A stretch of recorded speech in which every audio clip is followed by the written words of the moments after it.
Hello, my name is Will Rosemore, and I'm the editor of the book For Nothing is Hidden: Masculinities and Trauma in Church and Theology. I'm really pleased to say that one of the first chapters of the book is formed by a conversation I had with Karen O'Donnell and Katie Cross, two of the UK's leading feminist trauma theologians, and they are also editors of the books Feminist Trauma Theologies and Bearing Witness. We talked about these two books, about the implicit feminist aims and intersectional aims of trauma theologies, and what we can learn from them about men and masculinities and their traumatic experiences in church and theology. If you'd like to learn more about the book, if you'd like to read who contributed to it, as well as how to buy a copy, please check the links in the description. But for now, enjoy this conversation. I started our dialogue by asking Karen and Katie how the idea for their first book, Feminist Trauma Theologies, came about and what put them both together to start this research. Yeah. Do you remember where we were, Katie, when we concocted this idea? Were we at SST? Yeah, We we were. were. I think Were we we were having a wine? I think we were having a wine at We were having a SST. wine. That's WINE, a wine Yes. at SST. So SST is the Society for the Study of Theology, which is the big UK theology conference. This would probably have been 2018. Yeah, that's right. Probably, yeah. Yeah. And I think we had the kind of academic equivalent of we should start a band with, we should write a book together. Yeah. Katie and I were both working in and around the area of trauma and theodicy, and yeah. Katie, I'm not doing a very good job at recollecting. Can you think No, I how our remember. conversations went? So I think we had did we have a sense, I think, that there was something called trauma theology and something about trauma and crisis. And then we had what we wanted to name was that it intersects with gender in a really particular way. And so we started talking about what would it look like if we did trauma theology and it was explicitly feminist? Like what would it look like if we started naming things like the impact on bodies or on embodiment, things like that. And we had a sense, I think, that there was that connection, that it was there, and that particular people, particular bodies suffer in ways that are greater, that had been named before. So it's been named by womanist theologians, it's been named by people like Dolores Williams and Katie Cannon and people like that. It's been named by Mujerista theologians as well, who have talked about like that pervasiveness of trauma in everyday life. Yeah. So I think it was part, as you say, well, it was part of that lineage, but it just hadn't been. I suppose it existed, and we just wanted to say it exists. Yeah. And I think probably at that time, the idea of a field of work called trauma theology was still kind of nascent. And I know I certainly was influenced by Judith Herman's work in Trauma and Recovery, where she traces, in a non-theological sense, a very feminist history of trauma, which was very formative for me. And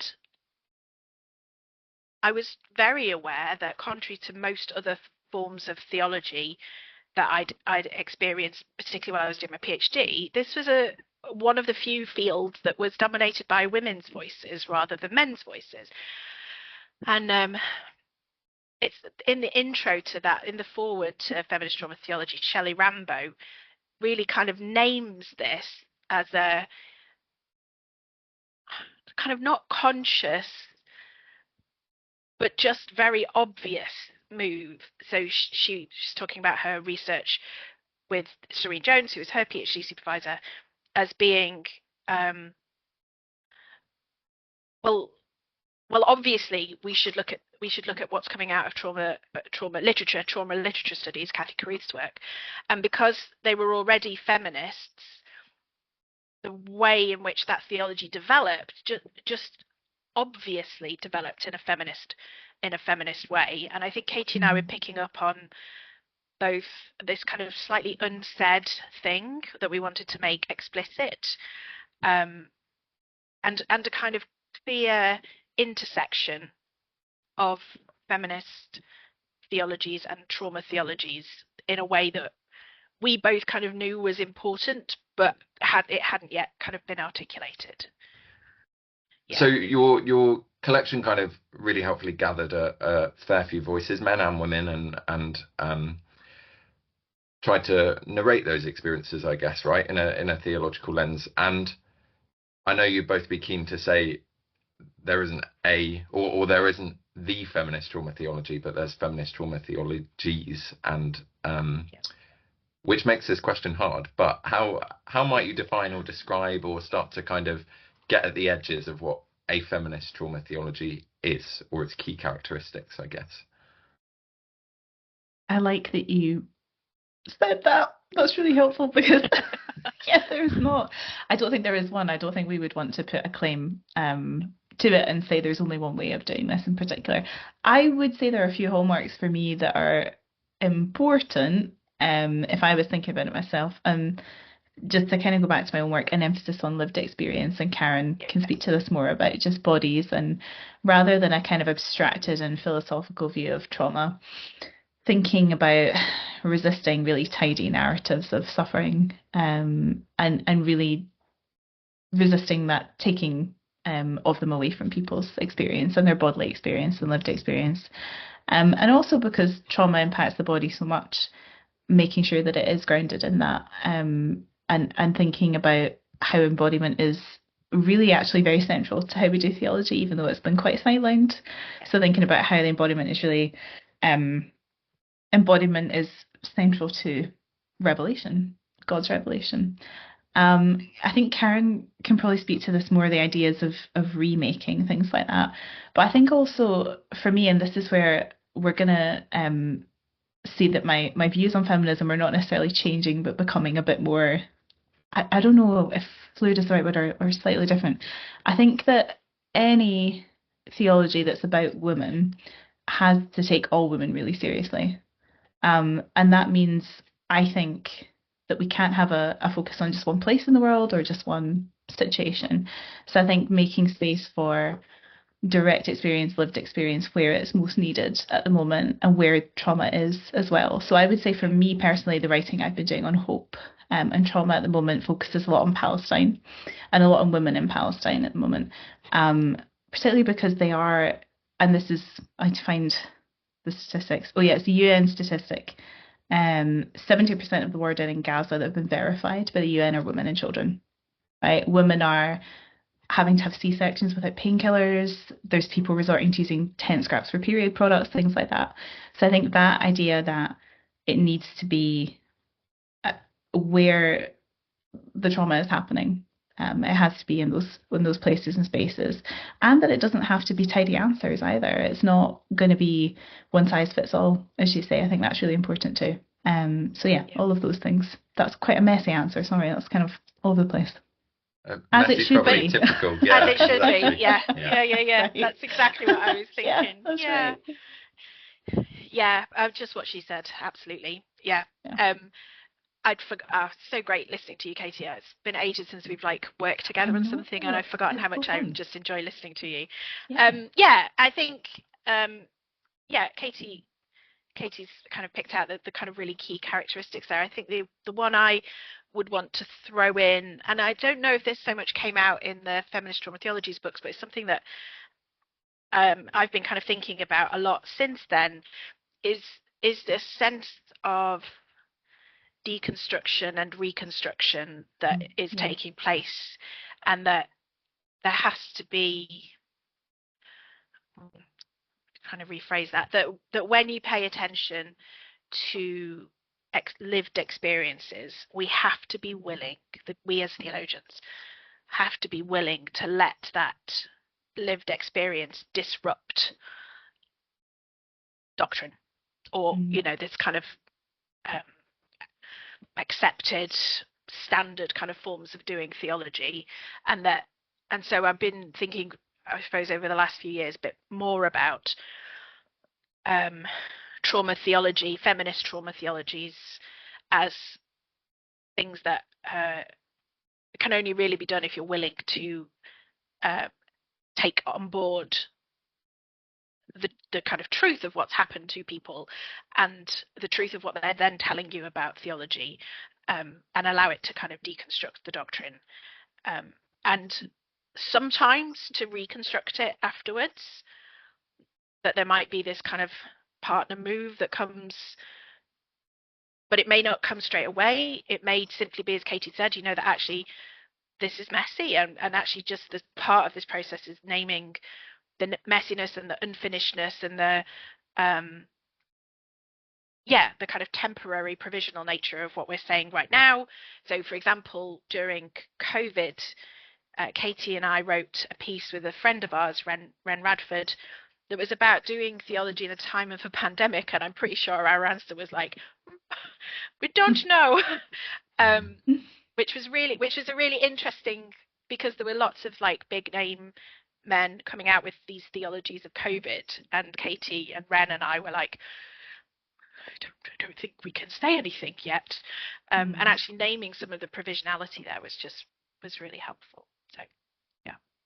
And I think that's a really good meeting point, right, for both trauma theologies and feminist theology, because feminist theologies more generally are willing to deconstruct, mainstream theology and say that's not right for us, and trauma theology is going to rupture those things. So it's something they're both doing that you're joining together.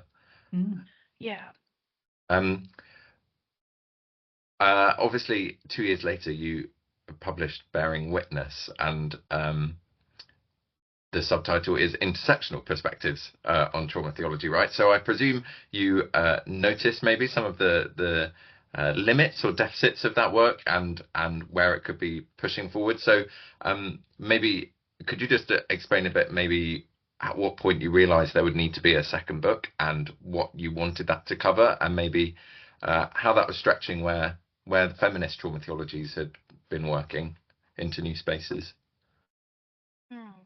Yeah, I don't know what Katie would say, but I think of Bearing Witness as a book of feminist trauma theologies as well, although it is also other things. I think we knew very quickly when we'd got a kind of, with feminist trauma theologies, with an open call for papers with just a couple of invitations. So we asked people to submit proposals, and we worked with what we got. And that it's a book I'm really proud of, and I think it's a book that people have found to be really helpful.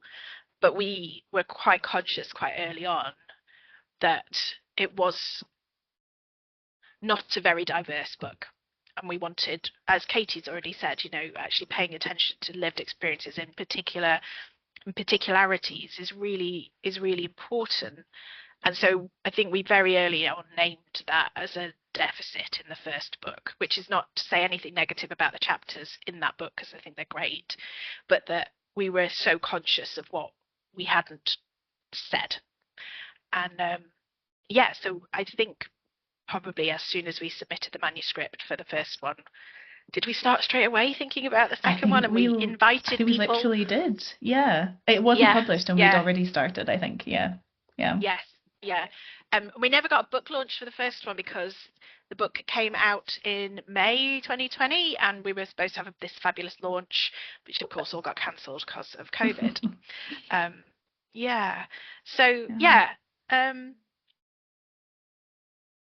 That's right. Trying to think whether there's anything else to add to that. What do you think of it as a feminist book, Katie?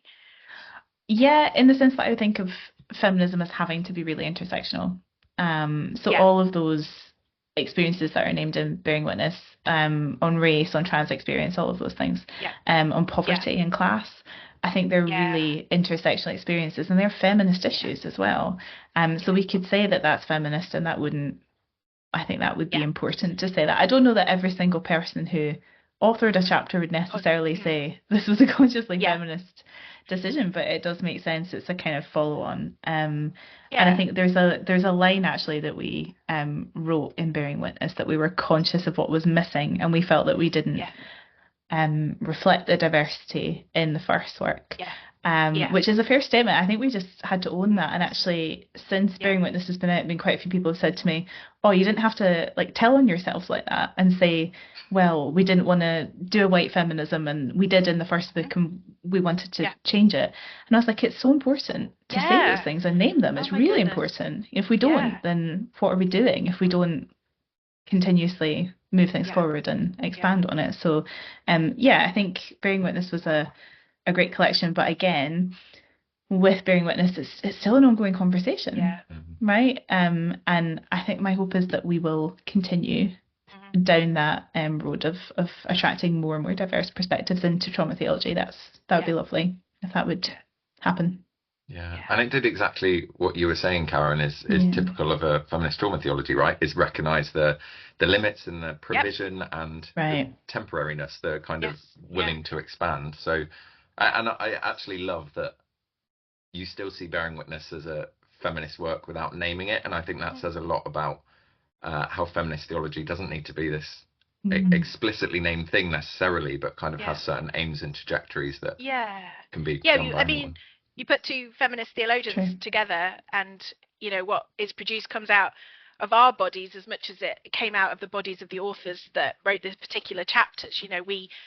With that book, we consciously sat down and thought through who should we invite, who's going to present ways of thinking through this that we haven't heard yet, that we want to hear, that we think is really important to kind of foreground. I think there's hardly anyone we approached who didn't say yes.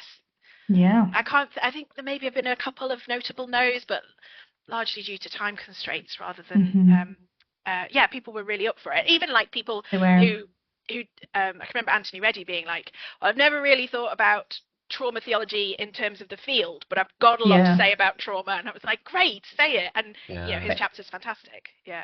Yeah, and it was I think we made some conscious editorial decisions that time, right? So we would say things to people like your good self will have said to us, which is, if you can't do a chapter, maybe we can think of something shorter, or maybe you could change the way you write your chapter, or there were some people who had assistance in writing, and those things are really important for opening up those opportunities and making things more diverse as well. So I think there's always more we can learn about, but that was a really good learning experience of if you actually want people to come and write, how can we make it as accessible as possible, and sort of challenge the way the publishing works and things would work normally. That really exemplifies your point about taking body seriously, right? That it actually alters your method of how you edit the volume and how you get voices in, because that's not going to necessarily be through a traditional academic chapter, but it might be in a different way. Just thinking of Cooper Minister's chapter. They were in, I'm sure they were in cancer treatment whilst writing that chapter for us, and the chapter is essentially a list. I was thinking about it just this weekend because I was thinking, gosh, that was a really great chapter. It was such a fresh way of encountering, and it was probably Minister's capacity at the time to only really write in this kind of way, but gosh, it was fantastic. It was so good. So good. Yeah. Wow. Okay. With kind of those limits perhaps and the stretchiness of feminist trauma theologies in mind, I'm wondering more generally, not necessarily feminist trauma theologies, maybe you want to speak into that, but feminist theologies more generally, how you would describe their relationship with men and masculinities. Perhaps the kind of key question is whether you think men can do or use feminist theologies, and I guess the flip of that is how much feminist theologies themselves are intended for men, or at least for men's ears, and just to unpick some of that relationship a little bit. And I want to be careful here in that obviously feminist theologies are about women's experiences, but at the same time theology is God talk for everyone, right? And so it's how that shapes and informs others is where I'm going with that question, I guess. I totally get that, absolutely. I think Karen started to say this earlier, just to pick up on what you're saying, Karen, is that the way I describe it to my students and to people who ask when they're like, well, what is feminist theology and what does it do? And I always say, well, it has a plan for everybody. It's not just for one kind of person. It's about pushing against really harmful gender binaries that also impact men. So, I grew up with hearing people say things like, well, men don't cry. That's so toxic. Lots of stigma around men's emotions and these really kind of rigid norms that sort of constrain people's individual expression. But what they also do, and this is something I think we're seeing more and more, with things like this sort of far right pipeline, incel culture, all of this, they sort of fuel this intense hatred of women as well, and not just of cisgender women, but also of trans people, trans women as well.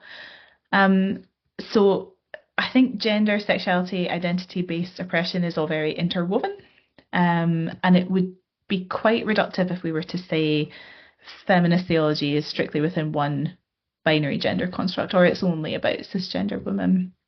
So I think if it is going to be inclusive and incisive, and if it's going to make a difference, it has to be for everybody. Also because women's experiences are not monolithic, right? So we're not all the same.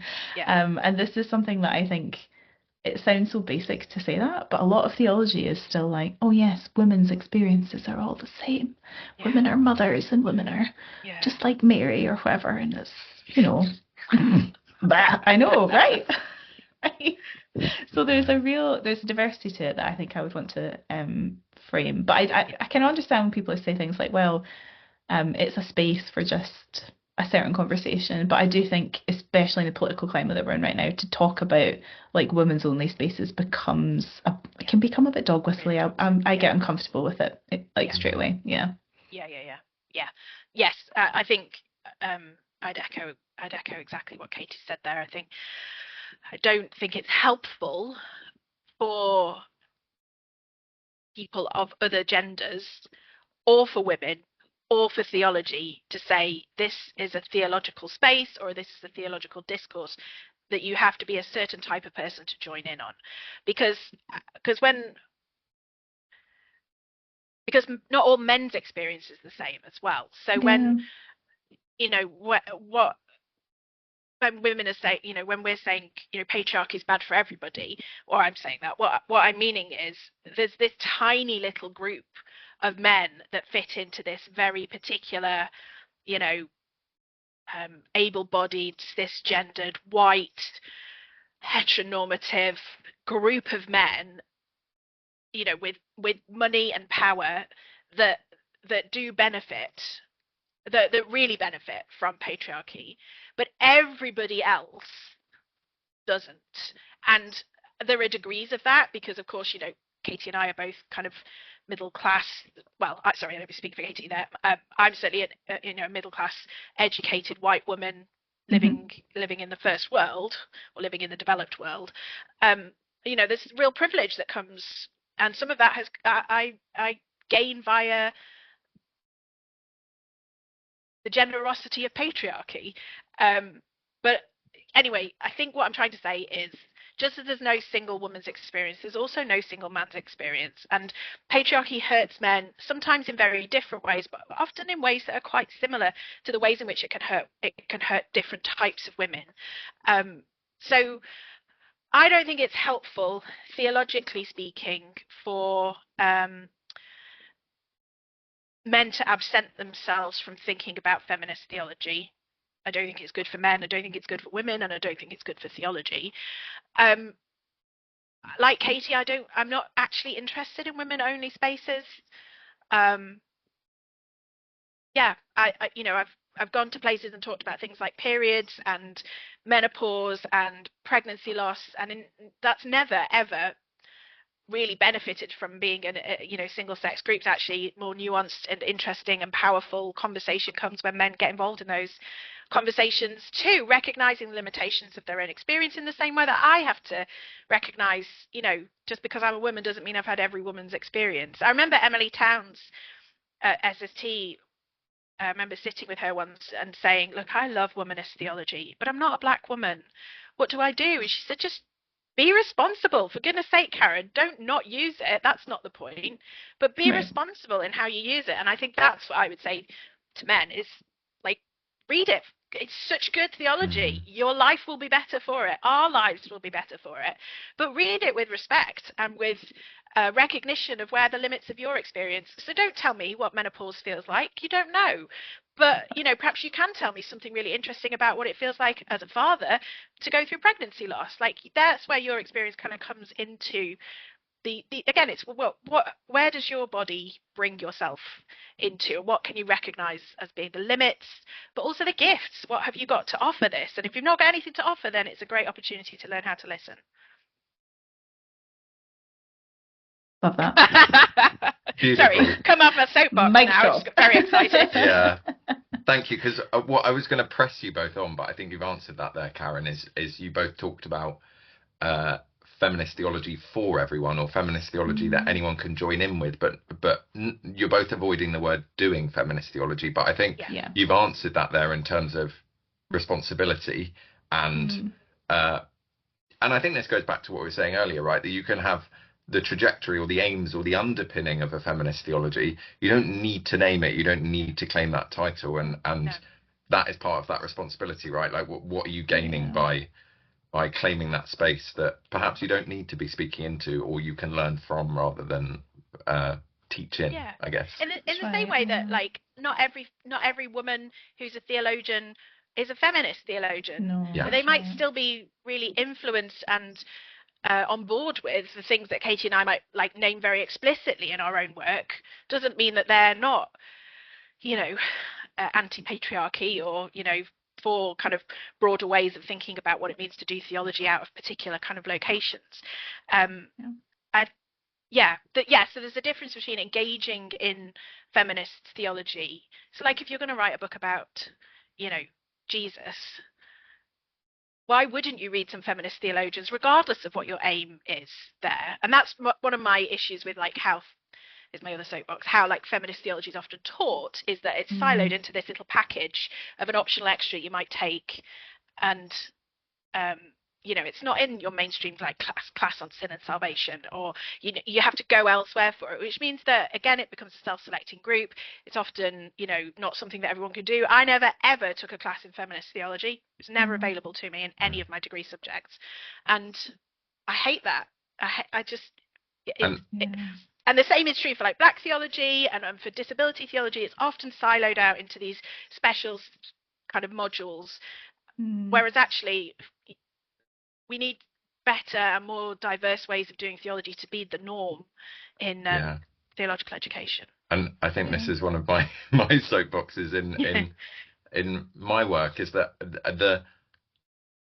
I hate the term contextual theology, as if no other theology is contextual. All theology is contextual. All theology. And I think we've got that's exactly the problem we've got into, is that all that other theology that's taught as the mainstream, as the first 5 out of 6 lectures, is supposedly neutral, and that's not the case, right? So we then are taught feminist, black, womanist, queer theologies as if they're the only people that take their body into account, but it's just not true.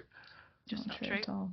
Yeah, absolutely. And you did ask, absolutely. You did ask, though, is it the job of feminist theologies to do work on masculinity, which I think is a really hard question. I don't actually know how to answer it, but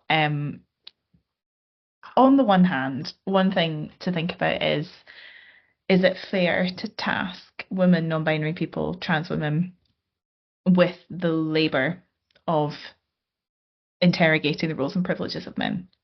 Because so much of that work they already do. So I think there is a sense of, as Karen says, kind of doing that work in solidarity. So maybe feminist theology can kind of offer tools to people for rethinking masculinity in ways that are liberative, but it shouldn't, I don't know that it should be, it's this person's job or this person's job. I think it needs to just be done in solidarity, doesn't it? So it's not about doing work for men, but inviting them into the work of dismantling oppressive systems with us, right?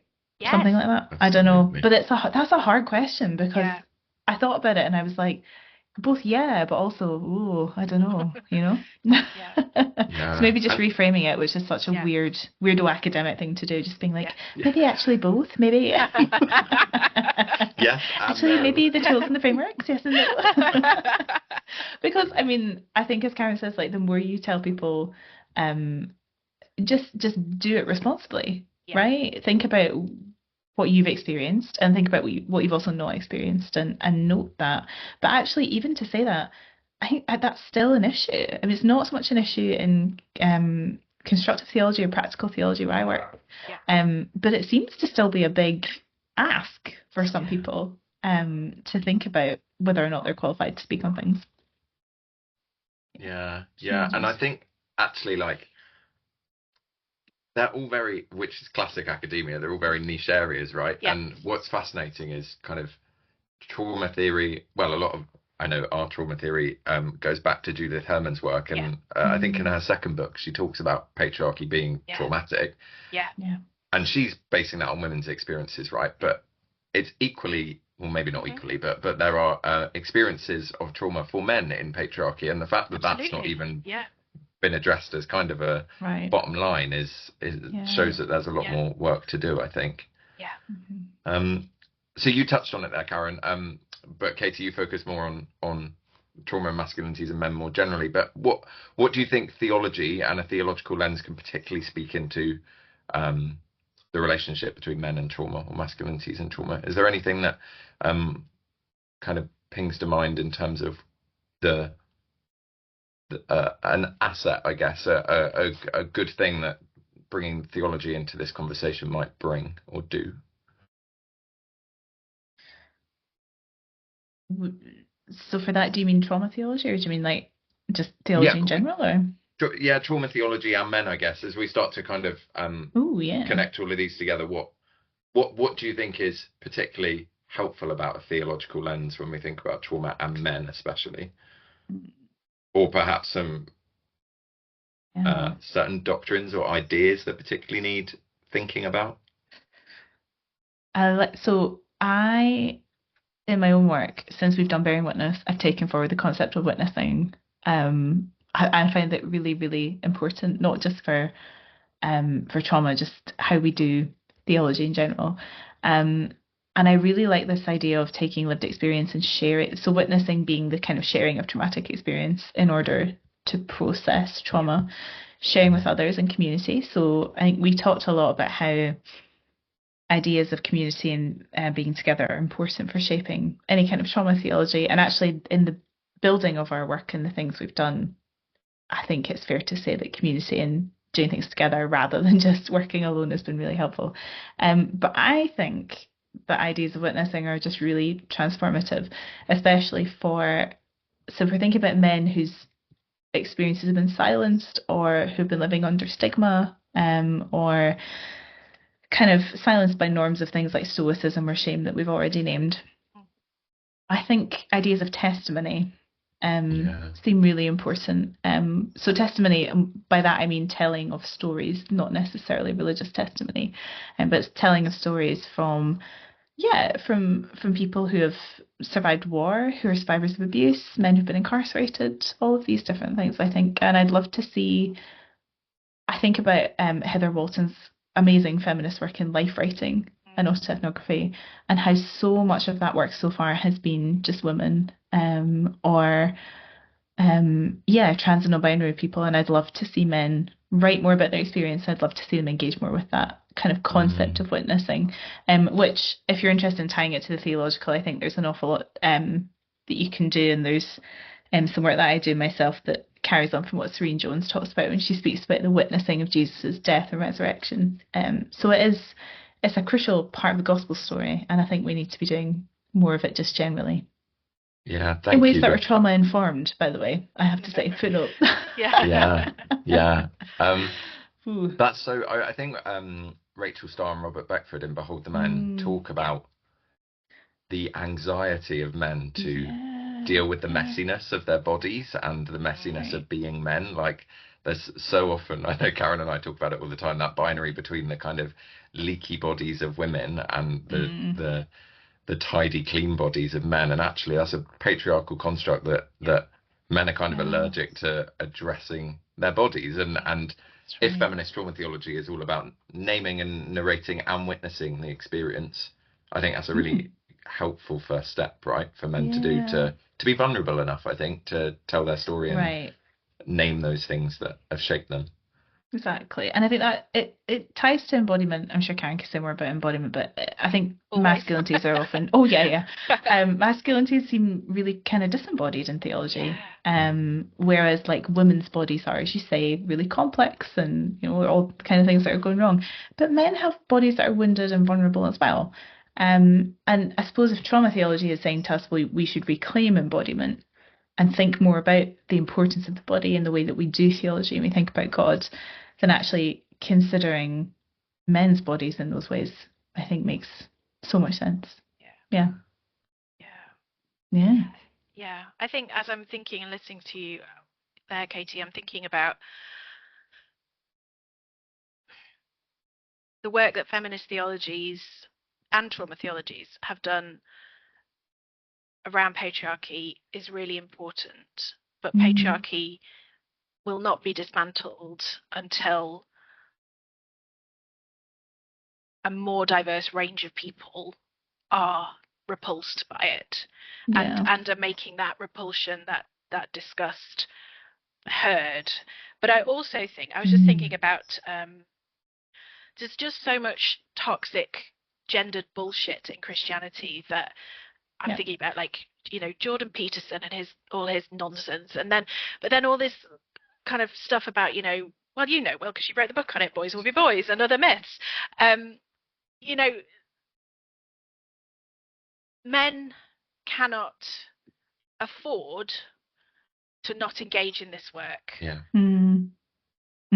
for their own sakes, if not for everybody else's sakes as well, but not challenging and not challenging this particularly abstract and disembodied way of doing correct and more pure forms of theology actually is replicating patriarchal norms within a theological system.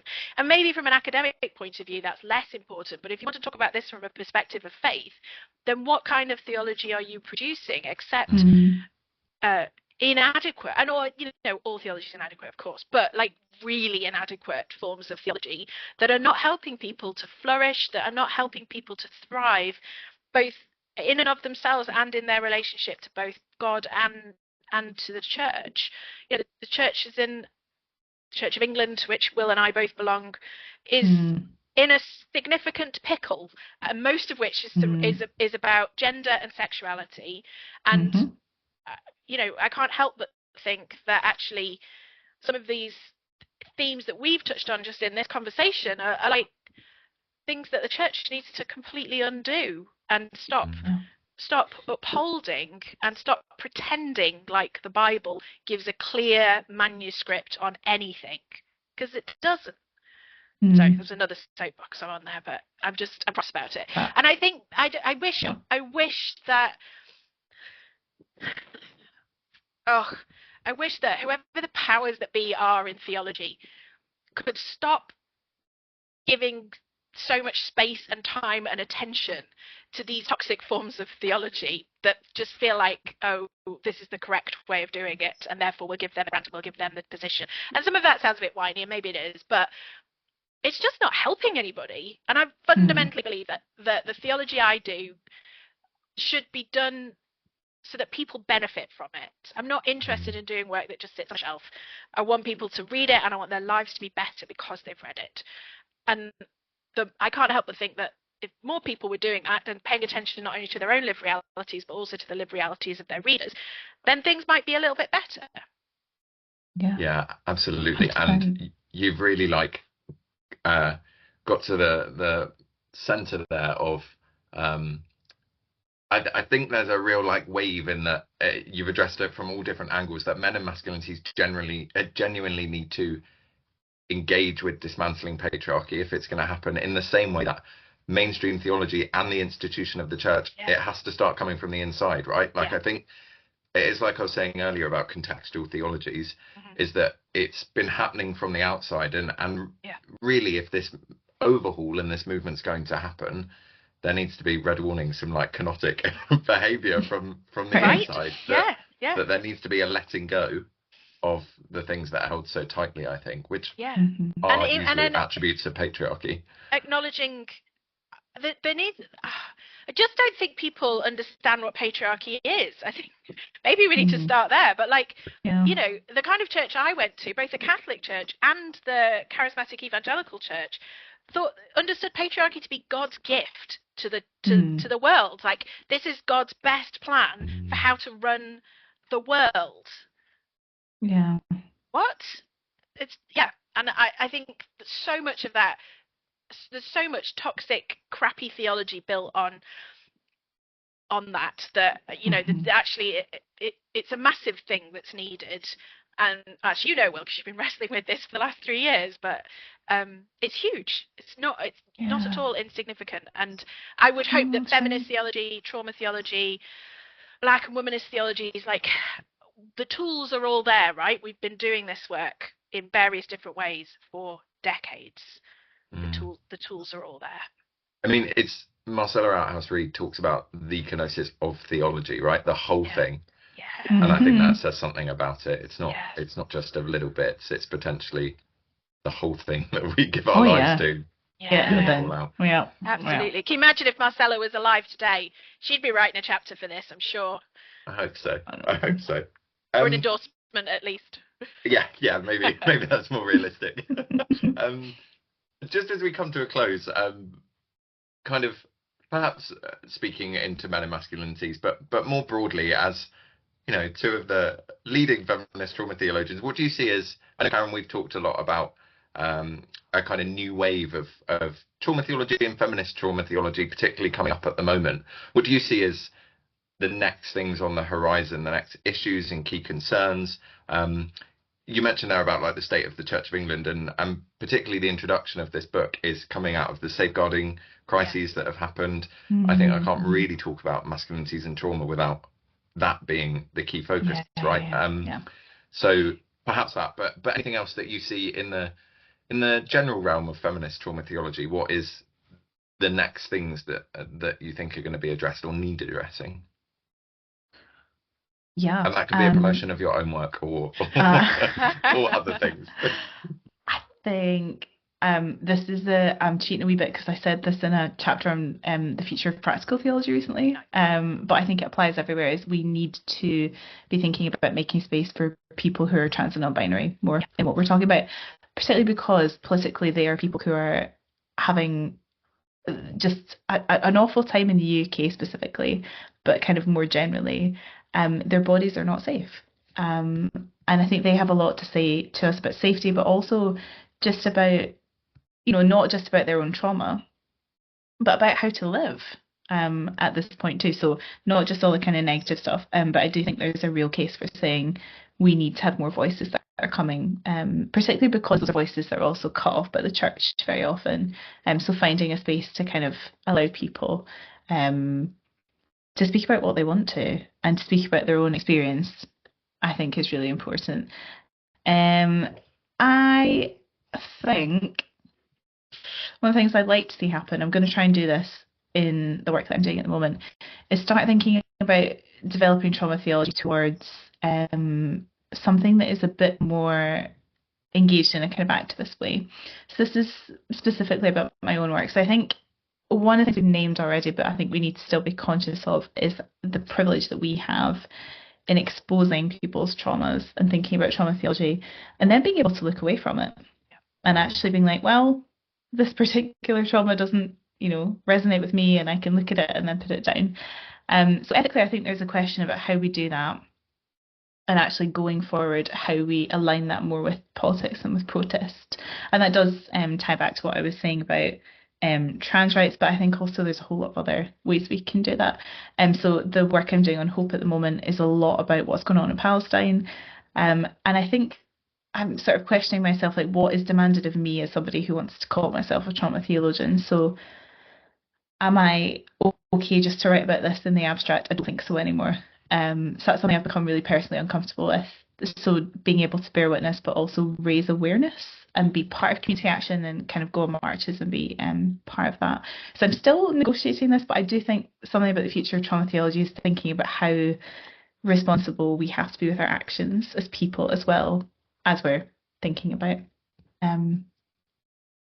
what to do with the theology of it, right? I feel like I've said this a lot. I would echo Katie very much, particularly around feminist trauma theologies being a consciously positive and helpful space for trans and non-binary people to think about their theologies, whether that's trauma related or not, just theologies in general. And I really hope, and it breaks my heart to see feminist theologians who I have respected become very anti-trans and think. I think feminist trauma theology is going to need to refight some of the battles that our mothers and grandmothers have fought. I think there's a new wave of feminist trauma theology around reproductive rights that will need to be fought in the next decade, both in the US but also here in the UK. And I think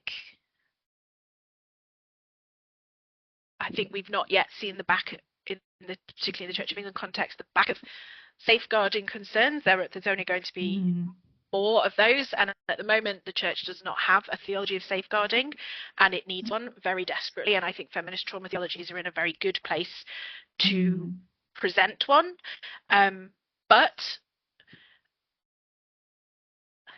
very particular types of people hold power in the institution, and they don't tend to be the kind of people that even know feminist trauma theology exists, let alone that they might be a helpful group of people to engage with in terms of that. So again, I'm probably kind of circling around to where Katie is in terms of actually there's a need for feminist trauma theologies to be loud and proud and noisy and disruptive and fearless, and Katie and I are both in permanent positions, so there's an extent to which we have a privilege where we can do some of that work and be less worried about losing our jobs or not getting our jobs contracts renewed. And I think that as Katie and I kind of mature in our careers, we were both postdocs, I think, when we wrote Feminist Theologies, weren't we? Exactly. I'm hoping that we can help to clear some ground for people to come up with us, and Katie and I from the very beginning said that this is not work we could have done on our own. It had to be done in community, and I think that community is still really, really important. And I would love for men to be in that community, fighting some of those battles and doing some of that work with us. Definitely. Yeah, and I think there's so many other, because we do talk about like how we're all in our little niches. Yeah. But I just think about how like disability theology has a lot to say to this, Black theology has a lot to say to this, liberation theologies have a lot to say to this, theologies of class, all of them together. I feel like what we're pushing for is the same thing. Yeah. And part of it is also all of us being kind of more conscious that there are these wider discussions going on, and just saying to people, okay, maybe, when people ask me what kind of theologian I am, sometimes I struggle and I go, well, I guess I am a feminist, but I guess I'm also a practical theologian, but I guess I'm a trauma and like, it doesn't really matter. Yeah. I think most of it is just we have the same vision of a world that is, I think, free of patriarchy, and we want to achieve that. And actually, I think all of us put emphasis on community as being something that's really important in ways that are radical. So in ways that go beyond, I think it's fair to say, like, what community has been, I think it's been defined a lot in the theologies we've had. So putting the fangs back on, let's go. Thanks for watching this video and for eavesdropping on the conversation between Karen, Katie and myself. As I said, this conversation formed the basis of a chapter in the book For Nothing is Hidden, Masculinities and Trauma in Church and Theology. If you're interested in having a look at that book or its contents, check the links below. I'm really thankful for Karen and Katie's time, for their incredible scholarship. They've both been groundbreaking in the field of feminist theologies and trauma theologies. I learned a lot from them, and I hope you did too.